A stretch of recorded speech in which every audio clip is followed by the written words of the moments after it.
Test. Test, test. Sounds good to me. Let's get this thing going.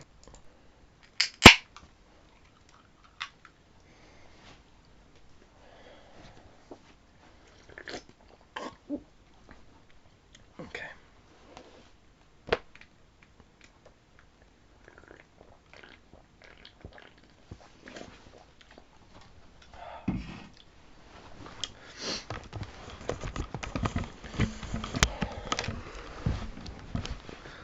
Suburban Teenage Wasteland Blues from Bed by Tao Lin. That kind of gnawing offness that Greg always felt, that constant knowledge that he was doomed in small but myriad ways, intensified in the presence of people, became immediate and insufferable like a rat in the stomach. So after his parents sold the house and retired to California, Greg moved alone into an apartment behind a run-down 24-hour supermarket. There he drank coffee and watched the History Channel. His meals became larger and less often, like a crocodile's. He'd eat an entire package of bacon or a box of frosty muffins, sleep for 20 hours, and then masturbate languishingly to all his crushes from middle and high school. He became nocturnal and strange, taking on all the impatience and bipolarity of a young child, without any of the charm or smooth complexion.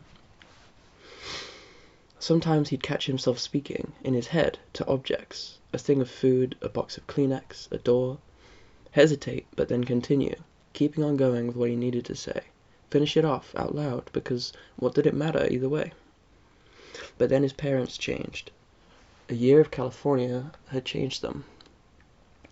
They stopped sending money. Greg was forced to go out into the world, to interact with real people, and he was glad of this. He had always wanted to be a normal person, to be at ease in society. He had just been too scared to try. But now he was forced to, and so he did. He went and got a job at the public library. He was not quite a librarian, but close. Greg was a shelver. There would be carts of books to shelve, then there would be no more carts of books to shelve. Then there would be carts of books to shelve.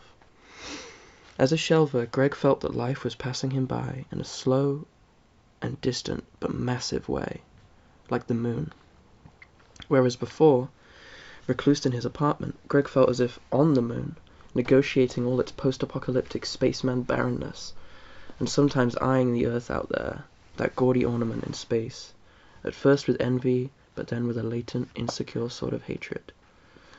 It was probably best not to think about your life, though. Ever. Greg knew. But to just assume that it was there, and happening. To trust that it was out there, doing whatever it was that a life would do. It was probably best, instead, to spend your time wiping the bathroom floor with wet toilet paper, filling the refrigerator with food, noting the day-to-day depletion of it, looking at stuff and going, without thinking anything. Things like that. Things that were neutral and lucid, and made profound sense as long as you kept them to yourself, in a secret box, concealed from the rest of your brain, a box you then crawled into, like a hiding spot, an end place. Sorry, that was my estrogen alarm. 1 second.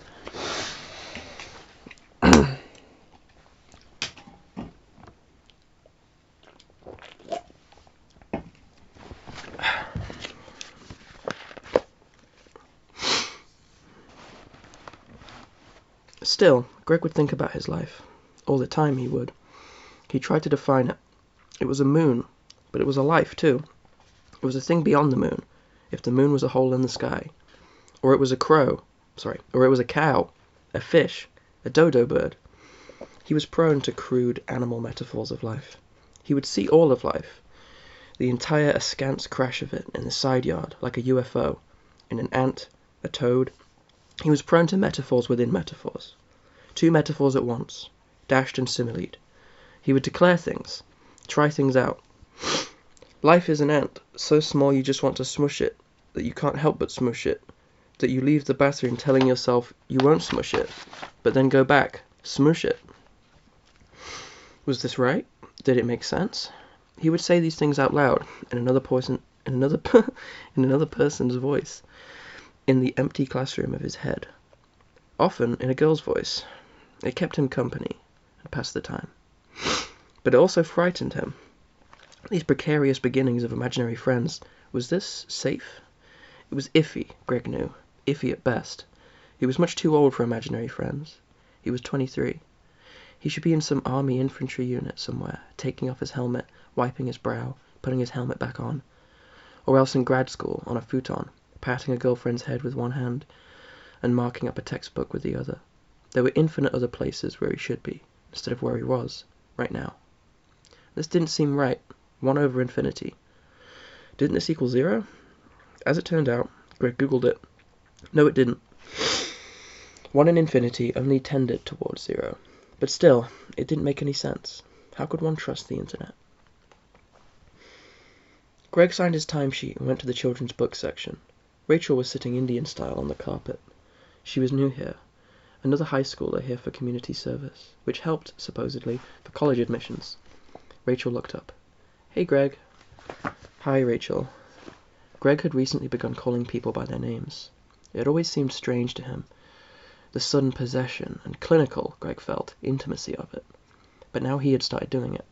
His co-workers had begun talking. They would tilt their heads, peer into Greg's face like a zoo animal, and then ask him why he was being antisocial. And so Greg had made the effort to speak more. He bought books on how to improve his social skills. One book said to address people by their names. It would be interpreted as friendly. And though his voice still sounded small and weepy to him, like gerbils let into a swamp, Greg felt good to be saying people's names, to be making some kind of progress. What's with hippos and kids? Rachel said. All these kids' books involve hippos. Either hippos or grapes. What's with that? Where do hippos come from anyway? Greg said. I mean, what are they related to? Elephants? It feels like they're from outer space. Greg could sometimes talk like this. Something inside of him would prop up, and in that quick and windowed moment, something flurried and alive would glide out and play a little. Then it would fly right back in. Dead now, and wooden, and knock against Greg's insides, lodging there like a boomerang. Outer space? Rachel smiled. Dugongs? Greg liked Rachel. He would talk to her more. He would say something insightful and ahead of its time. Something that should not have been said until 20, 30 years from now. Rachel would beam, then swoon a little. They'd get married. Open a little iced coffee place on the beach, right out of the sand, like a trapdoor. But now Greg's face turned red. Which would happen? Whenever it wanted, Greg's heart would move into his face and linger there, hot, throbbing, and bored, like a 10-year-old. Rachel watched this, then looked down. There were children's books scattered around her, hard and platy. She began to sort them. They should do a children's book on dugongs and manatees, she said. There would be prejudice between them, but in the end they would unite against the sharks. Good luck with that, Greg said. Rachel. It didn't make any sense, and Greg didn't know how he came to say it, but he had mumbled it anyway, and so Rachel didn't hear. She looked up and smiled. Greg tried to do something with his face, tried to smile back, look happy or something, confident and grown up, like he wasn't afraid of people. But it didn't happen, and he turned and moved driftily away, feeling dilute and sick, like watercolours, like a ghost with a cold. On his lunch break, Greg walked out into the parking lot. He had planned to drive to Wendy's for a spicy chicken sandwich, but Rachel was out here, with 3 friends. All of them leaned up against a truck. Greg, Rachel called out. She waved him over. Greg stumbled a bit, almost fell over. He had forgotten how to walk. Life was precarious like this. You could forget things. You could even float away, Greg knew, like a balloon. Or even topple like a tree, slow motion and deadpan, teeth smashing into the blacktop. That could happen. Hi, Rachel, Greg said. He tried to grin, but his face took on a grieved expression instead. He had no control over such things. His face, anything. Control was illusion. Control was kitty glue, non-toxic and blue. Though the truth, really, if you wanted it, was that there was no glue, not even kitty glue. That was a lie. There was nothing holding anything together. Your face could do things you didn't want it to do, and you could say things you never wanted to say. And these sort of accidents could convey out into the rest of your life, like pigeons, so that when you got there, to the rest of your life, you'd find only pigeons. You wouldn't know what to do. They'd be making those intrinsic pigeon noises, and you just would not know what to do. Eventually, though, you'd adapt. You'd take to emulating them. mockingly at first, but then earnestly, trying hard to get it right. Rachel started introducing Greg to her friends. There were 5 now. Some had come out of the truck. They were talking, but Greg couldn't comprehend anything. He was worrying that his nervousness was showing, trying to control this, worrying that he couldn't. "Come with us, Greg," said one of them. Greg felt a need to smile, so he did, but then stopped. It didn't feel right. His face was saying things. It was saying, "I hate you. Go away. Shut up and go home. I hate me. Go home, me." It was out of control in a robot way, speaking with a kind of death knell, cheerleadery rhythm, like something powered on AAA batteries, something you fixed by hitting it. "We're going bowling," Rachel said. "Tomorrow night. Come with us." Greg had an image of someone bowling a strike, then breakdancing. Slow at first, but then faster, and then like crazy, breakdancing out of the bowling alley and into the parking lot. But was this how you went about getting a life? You went bowling, some other things happened, and then finally, you were awarded a life? Greg had to try. "Okay," he said. He nodded a few times. People were always talking about getting a life, as if there were a store and it was just a matter of going there, picking one out. It annoyed Greg. Though in his sleepier moments he believed in this store, understood that it was in Europe somewhere, or else deep in Russia. One of those 2 places. He'd sometimes wake up sad because the store was so far away. Why did it have to be so far away? "Greg, hey," Rachel said. She did a little hop step forward, touched Greg's shoulder, sprung back, and giggled a bit. Greg looked down, aware of Rachel's friends, that they were watching him, thinking strange and unknowable things. He scratched the back of his neck, kicked at a patch of pebbles, glanced back up at Rachel. She was smiling and had her eyebrows raised in such a patient and accommodating way that Greg felt briefly, until he became aware of it, essential, unafraid, and at ease in the world. Almost, he thought later, while shelving books, euphoric. After work, Greg stopped at Wendy's. He did the drive-thru, sat in his car in the parking lot. He had the windows down and the air conditioner on. The steering wheel was warm against his forearms. It felt good. He had a spicy chicken sandwich. He also had a Dr. Pepper with ice in it. Everything was okay, Greg thought. Everything was fine. He squished some mayonnaise onto his sandwich. 40 or 50 years would pass, then it would be over. Something nice would happen in those 50 years, but if not, that was okay. Just sitting here in his car, eating, this was enough. Things weren't that bad. The spicy chicken sandwich tasted good, and it would always taste good. He would talk to Rachel every once in a while, be friendly with her. That would be nice. With her 75 hours of community service, then she would go off to college. New girls would come for their own community service. They too would go to college. They'd meet their boyfriends, marry and live their lives. Greg began to feel that things weren't okay. A numbed sort of restlessness started in his chest, a lame and disfigured yearning, some mangled need to do something drastic, to get out of himself, to change. But how, and to what? Greg didn't know. He finished his sandwich and drove home, the sun glaring blady and white through the windshield. He watched some TV, took extra-strength nighttime Tylenol cold, and lay on his bed. He tried to sleep, then began thinking about an uncle of his. Uncle Larry. At family gatherings, Uncle Larry would always stand to the side, at an oblique. Sometimes he'd say something, and in saying it, he'd start looking away. By the time he was finished saying his little thing, an amusing observation, usually, he'd be looking almost vertically down at the ground. He would very rarely laugh, but when he did, his face would look so kind and meek and sentimental, all crinkled and papery, that Greg, watching, would get an overwhelming urge to go somewhere alone to cry. Usually, though, Uncle Larry's expression would be one of bewildered disappointment, a kind of continual, half-hearted acceptance that things had gone wrong. It was a face that said, "Fuck this world," but said it reluctantly and tonelessly, and then apologized, said sorry, but said all of this so shyly that no one heard, anyway, except for himself. A year ago, Uncle Larry went to the hospital with the flu, somehow fell into a coma, and a few days later, died. Greg thought about this and wept, and went to sleep. The next evening, Greg drove to the bowling alley and sat in his car.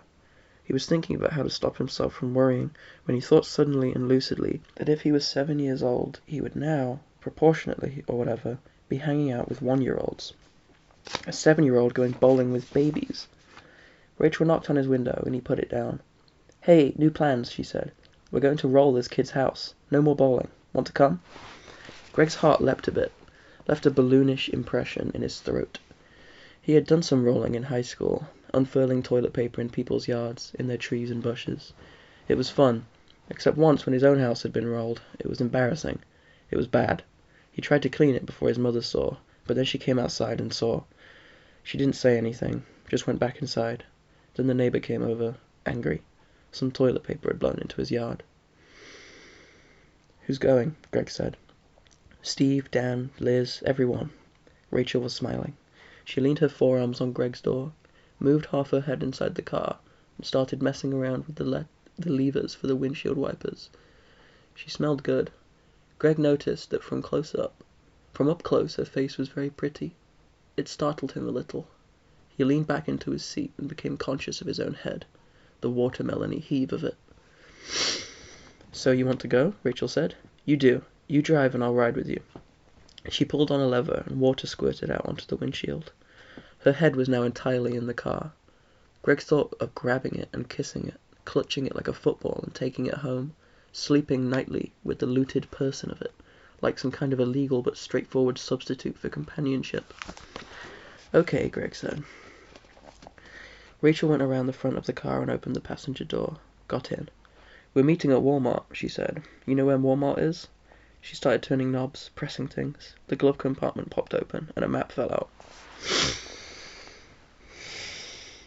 At Walmart, Rachel's friends were standing around in the parking lot.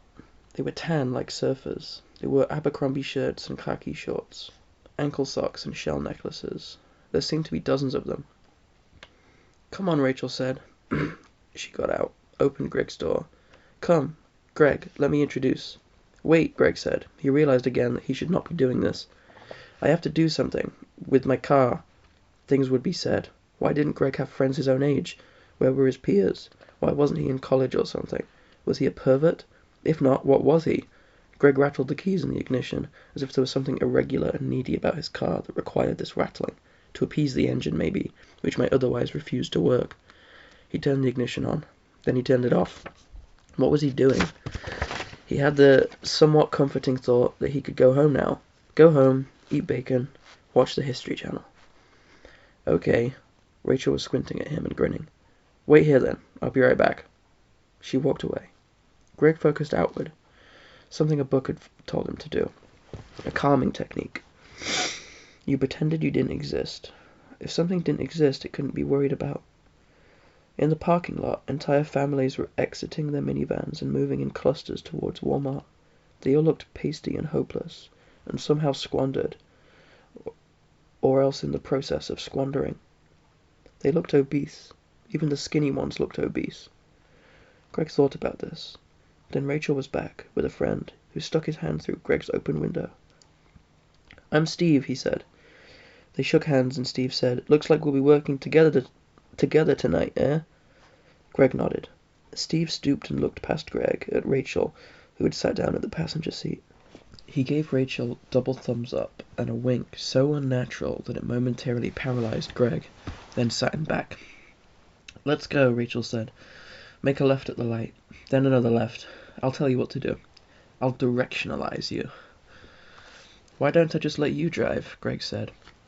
He thought it might sound carefree, slacking things up or something, but he didn't get the inflection right. It sounded like, "Why don't you drive then, since you know everything and are an asshole?"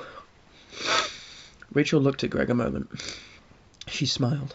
Greg felt his neck stiffen up. He stared outside at an overturned shopping cart. A ratty-haired girl kicked at it, then ran away. Steve leaned forward between the front seats. "You don't want Rachel driving," he said. "How about I drive?" He looked at Greg, at Rachel, back at Greg. He had a buzz cut and a head like a horse, though handsome, a handsome horse. Steve got out and so did Greg. They bumped into each other as they went to switch seats. Steve patted Greg's shoulder and told him not to worry. Greg sat in back, feeling dazed and centerless. Steve moved his head around and talked loudly while driving. He pointed like a mock tourist guide at things. "Where I ran out on my check," he said, pointing at Denny's. "They didn't cook my chicken fingers all the way. They served me raw chicken. Then they offered me one free thing from their shitty 99-cent dessert value menu or whatever. Like that would make up for risking my life. Denny's is alright though." He went on like this for a while, then all of a sudden wanted to know about Greg. "So you went to college. Then what? You couldn't handle it?" Steve's loudness made Greg feel a bit comfortable, though in a fatalistic way. Steve wasn't a human being. He was a human machine, in the front seat, making noises, driving a car. What would happen was that the Steve machine would make noises and drive cars for a number of years, then one day stop. "No," Greg said. "The tuition was out of my league." He began to make things up. The truth was he did the 4 years without making any friends. Actually, he did make a few friends, but within weeks they all changed, in his view, somehow, into enemies. And after the second year, then he stopped trying, as it was nearly impossible to make friends unless you already had some. Though probably he had never tried in the first place, or ever. He felt this way sometimes, like he'd never in his life tried anything. Probably, like some people didn't know how to swim, Greg didn't know the meaning of the word try. "Someone gave me TB, he said, on top of it all. He made a thing up, then tacked on a cliché, so it would sound natural, or something. Rachel turned around, grinning. She didn't have her seatbelt on, and now she put it on and turned back around. "Someone gave you a TB. "TB, Steve said. "Tuberculosis, dummy." He made eye contact with Greg in the rearview mirror. "Then what? You never went back? How's your lung?" "They gave me a TB scholarship, but I told them to go to hell," Greg said. His voice was unintentionally monotone and grim and mumbled, a kind of misanthropic drone. He sounded like he didn't want to talk anymore, didn't want to be bothered. "What was that?" Steve said. Greg hesitated. "Nothing," he said. Then there was a long, woozy silence. Things were changing in this silence, Greg felt. Tact was taking its clothes off and belching, reaching for the remote. This was what happened, Greg knew, what always happened. You did things. You tried, maybe. But after you did one thing, you had to wait a while before you could do another thing. You had to sit in a waiting room, where the magazines were non-profit and frank, without gloss or pictures, but only rectangular article after article on why it, other people, communication, life generally, just was not worth it. You were bored, so you read them all. The receptionist was friendly but behind glass and on the phone. The ceiling fan had one blade, spun around slow like a chainsaw. By the time they called your name, you did not want to move. You had given up. You went out the other door, got in your car, punched the steering wheel, drove to McDonald's, ordered something with extra bacon, and you didn't say please. You said, "I want extra bacon on it." You said that again, to make sure. "How's your lung?" Steve said. "Are you at 80% capacity or whatever?" He twisted around very fast and looked at Greg. Greg shrugged. "How's your lung?" Rachel asked Steve, who peered hard at the control panel, then turned the air conditioner on full blast. "Yeah, I thought so," Rachel said. She moved her face right up to the air conditioner grate. They passed Greg's old elementary school, a flat, starfishy thing, expanded over the years in a makeshift and unenergetic way, with portables and pavilions. In third grade, on the way to PE, Greg had spit on a minivan due to peer pressure. Someone tattled on him, and he was sent to the principal's office. The principal asked why he did it, then gave him detention. "TB makes me think of inner tubes," Rachel said. "Poisonous ones that if you use them, you get rashes." She laughed. "Tubular colossus," she said. "Sounds like something." "Rachel," Steve said. He paused. "Hey, I went to Wet n Wild the other day. This lady was with her son. It was hilarious." "What was hilarious?" Rachel said. "Your mom was ridiculous." Steve yawned. He laughed a little. "That was stupid," Rachel said. She punched at Steve's side. "I said what was hilarious anyway, not ridiculous. Thanks for listening." I said hilarious first, Steve said. He seemed to think about that. Greg, he then said. Sorry you have to witness our stupidity. No, Greg said. He leaned forward a little. Thank you. Something had gone wrong. Greg had mixed up apology and appreciation. Maybe some other things. He didn't quite understand it.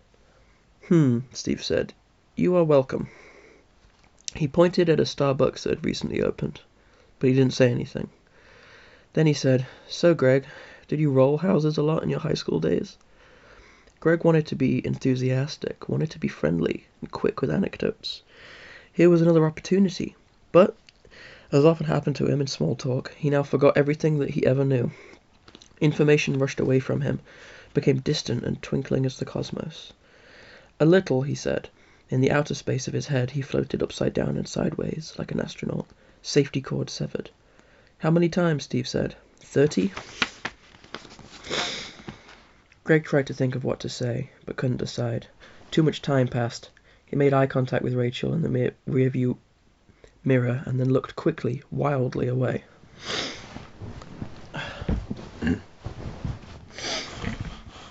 We're pros, Rachel said. We do this, twice a week? We did our school. We did this tree one time, a tree in the middle of nowhere, in this field.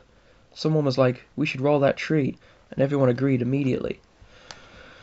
Greg leaned back into his seat, looked out the window, made eye contact with the little girl in another car, and then looked down into his own lap. Yeah, it's kind of sad, Steve said. This is all we do, really. Not sad, funny. For a while we did fireworks, drove around lighting fireworks, tossing them out of the car. That was fun. Before that, what was before that? Truth or Dare, Rachel said. Remember Truth or Dare? Greg remembered Truth or Dare. One time, Crystal Kendall dared him to jump off the roof. Either jump off the roof or kiss her. Greg was 9 and wanted to kiss her, but he climbed the ladder to the roof and jumped off and hurt his ankles. The other kids called him stupid. Crystal Kendall went to the same high school as Greg, but they were strangers by then. She was one of those willowy, surrounded girls. Always surrounded, always willowy. Greg was one of those kids who, to avoid being seen eating alone, never sat in the cafeteria. Was always carrying his lunch around, like someone lost or eccentric, looking for a safe place. He invariably ate in spots weird and badly lit, spots ruthless with indignity. A dewy nook, an abstract, long-forgotten bench, an inexplicable room adjacent the bathroom, with prison bars instead of a door. Steve turned the car into a neighborhood. A squirrel ran across the street. Steve said to be quiet. He pointed at a house. That's Ali's home, he said loudly. Probably in bed already, sleeping, he laughed. I don't even know why that's funny. I really don't. Do you know Ali? Greg said. We're not best friends, but yeah, I guess I know him, Steve said. He goes to our school. He plays tennis. He's probably Indian, judging by his name. But this isn't a racial thing. It's just chance, you know? Coincidence or whatever. Ali's a good guy. He's alright. I bet he plays tennis a lot, though. Like 4 hours a day. I told Justin we were rolling his house sometime this week, Rachel said. He said he had a paintball gun and would hide in the bushes. He was being all serious for some reason. She laughed. He was like, do it, if you have to. All serious-like. Excellent, Steve said. We'll do his house after. His home. Greg had the thought that Justin was code name for Greg. For himself. That they were going to roll his place next. And he'd do it too, he knew. He'd roll his own apartment, like some convoluted, surreal attempt at allegory. And to avoid embarrassment, he'd pretend vehemently that he didn't know it was his own apartment. He'd change his identity if he had to. Lawfully, with forms, a $50 processing fee. They came to a cul-de-sac. 2 other cars were parked in the street. Steve parked, got out. Whose car? Someone asked Steve. Mine, Steve said. I carjacked it. Bullshit. Greg's. Steve pointed at the car. Who's Greg? I don't know, Steve said. He laughed. Some guy. He had TB. It's so early, someone else was saying. It's barely even dark out. His voice took on a mock authoritative tone. We are becoming too confident, we rowdy teenagers. We, fucking... In the car, Greg and Rachel were still and silent until Rachel twisted abruptly around and looked at Greg, her eyes wide and white and steady. Do you really like rolling? Do you like it a lot? She wasn't smiling, but looked actually a little bored. but then she was grinning and looked giddy. Greg scratched his neck. "I guess," he said. His voice came out little, then gone, like a leprechaun. He began to look around. There was a sudden erratic gravity to his eyes. There were people in there, little people with little rocket packs. "Do you like Steve?" "I don't know," Greg said. He looked down at his hands, which he moved toward one another, then touched and held, like gimp lovers. His thumbs were closest to him. He thought of twiddling them. "Do you like me?" Something fat and sweaty entered Greg, did a crude little jig, and then vanished, leaving in its place a hotness, a plain and glowless burning. Greg was embarrassed for many different reasons that came all at once. The accidental mob of them crowding in, drunk and with pitchforks, demanding answers. "I don't know," Greg said. "No." He meant to say yes, or something like that, but no was what came out. And it came out mean, and his face looked mean, too. It always did. Like it always did. Rachel grinned, but Greg didn't see. He was looking down into the dark area where his shoes were. He felt as if in grade school, and he had a thought that he wasn't ready to like anyone yet, that he was far from it. Someone called Rachel's name and she exited the car. Greg sat a moment, thought about things, then got out too, feeling like a wasteland of things gone wrong, an entire country of wrongness. He couldn't see Rachel again. He wouldn't, not her or anyone she knew. He would have to quit at the library. I'm going to underline something that I really liked. Feeling like a wasteland. An entire country of wrongness. Anyway, sorry, continuing. He would have to quit at the library, maybe move to another country or state. Another county or state. He went to the trunk of his car and tore open a 24-pack of toilet paper, took a roll and threw it madly, almost horizontally, into a tree. It went clear through and then over a fence. Greg got another roll. Someone laughed and told Greg that it was the wrong house. Besides Greg, there were about a dozen teenagers. They took their rolls, dashed a few houses down to Ali's house, and started hurling them up. They wrapped individual flower plants and laid toilet paper carefully on the tops of hedges. One girl unfurled her roll, tore it from a tree in Ali's yard to a mailbox across the street. A car came by. Everyone hid half-assedly behind bushes and trees. The car slowed a little, then accelerated and left. Rolling resumed. Someone said he didn't think this was Ali's house. They spread out, began rolling the houses on either side. Greg was in a side yard where no one could see him. He threw his roll into a tree, scrambled over the grass, and caught it on its way down, and for a moment felt that he knew again what it was like to be a kid. Or what it was to be a kid. To be 4, 5 years old. But the feeling passed, went through him like a little dream, like a dream a baby rabbit would have. When they had no more toilet paper, they ran into the street and stood a moment to admire. Toilet paper curtained the houses, undulating and in layers, like something undersea and unlikely, and promising. Stray sections of toilet paper stuck airily against the branches and shingles, lay pat and torn and strewn over the yards and bushes. Wrapped up flower plants sat like little gifts on the grass, squat and cabbage-like, bandaged and decapitated as heads. In a different world, these houses would be celebrated.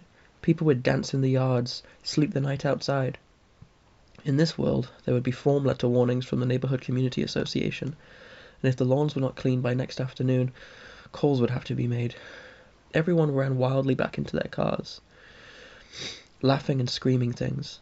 Steve sat in the driver's seat, Greg sat in the back, and Rachel sat passenger. There was another kid, also, in back. He was smiling and looking at Greg, and he said, "Who are you?" Greg said his name, but in an unaccompanied sort of voice, a voice depersoned early on in the brain. The new kid kept looking at him. Greg wondered if he had answered, or just mouthed something, no sound coming out. His heart was beating fast. The question stayed in his head. "Who are you?" "I'm Greg," he said, but his voice seemed now so loud and melodramatic that he felt only Greg-like, not truly Greg. He felt Greggy, and he felt dizzy and hollow and aloft, like an attic, a family of owls inside, and hooing, or else outside and flapping, mauling at the roof. The new kid said, "You had TB," and made a face. Greg felt that he was blushing hard, and that Rachel was looking at him, and he turned away, looked out his window. Down the road, someone was walking a dog. and above that was the low, thin, white-blue moon, slit and off-colour as something about to be sealed shut from the other side. They drove off. Toilet paper caught against Greg's window, rippled there like a flag, and then rushed off and away. All the strange and giant things began to float by, outside, in the night, and from another car, someone stuck their head out the window and screamed, "Faggot Ali!" Someone else screamed, "Muhammad Ali!" And someone else, "Muhammad Ali Baba! Ah! Ah!" And that's the end of that short story. I hope you enjoy it, Ivy, and anyone else who listens to this.